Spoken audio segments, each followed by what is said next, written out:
दोस्तों शायद world war 3 की शुरुआत हो चुकी है। बस फर्क इतना है, इस बार जंग लोगों को दिख नहीं रही बल्कि महसूस हो रही है। आज दुनिया एक ऐसे मोड़ पर खड़ी है जहां हर तरफ सिर्फ तनाव, वार और अनसर्टेनिटी बढ़ रही है।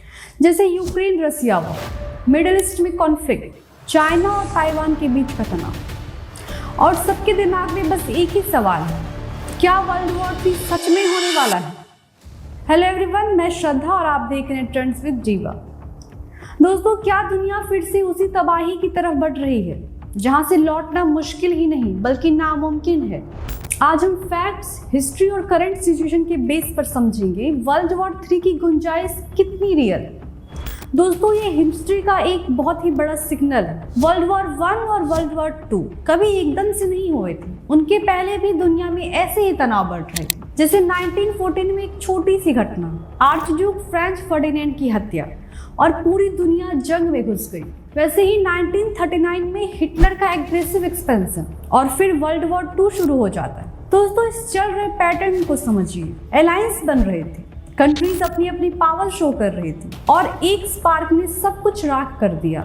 दोस्तों, आज की भी सिचुएशन कुछ अलग नहीं बल्कि पहले जैसी ही होते जा रही है। अब बात करते हैं करंट ग्लोबल टेंशन की। फर्स्ट, रसिया वर्सेस यूक्रेन। ये वॉर सिर्फ 2 देशों के बीच ही नहीं बल्कि इसमें इनडायरेक्टली नेटो और अमेरिका दोनों इन्वॉल्व हैं। फिर इजराइल वर्सेस मिडिल ईस्ट, हर दिन नई टेंशन और कभी भी बड़ा कॉन्फ्लिक्ट बन सकता है। और अब चाइना वर्सेस ताइवान, पर अब चाइना ने ओपनली कह दिया है ताइवान उसका हिस्सा है। अगर इन्वेंशन होता है तो अमेरिका इंटरवीन कर सकता है। मतलब क्या? मतलब ये कि अगर एक भी कॉन्फ्लिक्ट एस्केलेट होता है तो मल्टीपल कंट्रीज एक साथ वॉर में आ सकती हैं। और दोस्तों, इसे ही कहते हैं वर्ल्ड वॉर। आइए इस चीज को समझते हैं। अगर वर्ल्ड वॉर 3 होता है तो वो पहले दोनों वॉर्स जैसे बिल्कुल भी नहीं होगा। आज दुनिया के पास न्यूक्लियर वेपन्स है। America, Russia, China, North Korea, इन सब के पास ऐसे वेपन्स है जो सेकेंड्स में सब कुछ मिटा सकती है। एक न्यूक्लियर अटैक और लाखों लोग खत्म।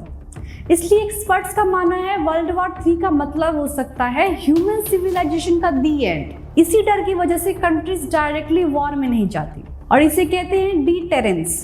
तो अब सबसे बड़ा सवाल आता है, क्या वर्ल्ड वॉर 3 सच में हो सकता है? आंसर सिंपल नहीं है। हाँ, अगर कोई बड़ा कॉन्फ्लिक्ट कंट्रोल से बाहर हो जाए। हाँ, अगर न्यूक्लियर पावर्स डायरेक्टली टकरा गए। और नहीं भी, क्योंकि सबको पता है इसका रिजल्ट सिर्फ डिस्ट्रक्शन होगा। और इससे यही नहीं बल्कि इकोनॉमिक लॉस भी बहुत ज्यादा होगा। आज के वॉर ज्यादातर प्रॉक्सी वॉर्स बन चुके हैं जहाँ कंट्रीज डायरेक्टली नहीं बल्कि इनडायरेक्टली लड़ते हैं। दोस्तों, आने वाले टाइम में शायद ये 3 पॉसिबल सिनेरियो हो सकते हैं। First, cold war type situation, यानी टेंशन रहेगी, वॉर नहीं। सेकेंड, लिमिटेड वॉर्स, मतलब छोटे लेवल के कॉन्फ्लिक्ट्स। और third, worst case, full scale world war. और दोस्तों, सच यही है, दुनिया अभी भी फर्स्ट और सेकेंड सिनेरियो में चल रही है। तो क्या वर्ल्ड वॉर 3 होने वाला है?